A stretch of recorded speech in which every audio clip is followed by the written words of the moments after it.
পবিত্র ঈদে মিলাদুন্নবী উপলক্ষে ঢাকা বিশ্ববিদ্যালয়ে কোরআন তেলাওয়াত ও সাংস্কৃতিক সন্ধ্যা অনুষ্ঠিত হয়েছে। সোমবার সন্ধ্যা 6:30টায় ঢাকা বিশ্ববিদ্যালয়ের বটতলায় আরবি সাহিত্য পরিষদের আয়োজনে অনুষ্ঠানটি আয়োজিত হয়।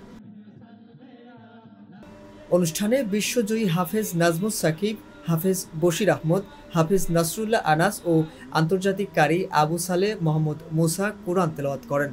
সাংস্কৃতিক অনুষ্ঠানে সাইমুম, তাজকিরা, মুশায়েরা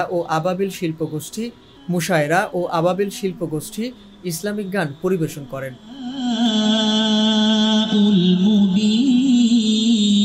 আয়োজকরা বলেন, পবিত্র ঈদে মিলাদুন্নবী মুহাম্মদ সাল্লাল্লাহু আলাইহি ওয়াসাল্লাম উপলক্ষে আমরা এই আয়োজন করেছি।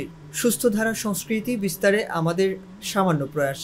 ধুলির ধারা বেহেশতে আজ জয় করিল দিল রে রাজ।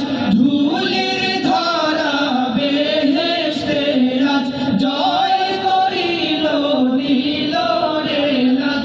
আজকে খুশির ঢল নেমেছে, আজকে খুশির ঢল নেমেছে ধূসর সাহারা।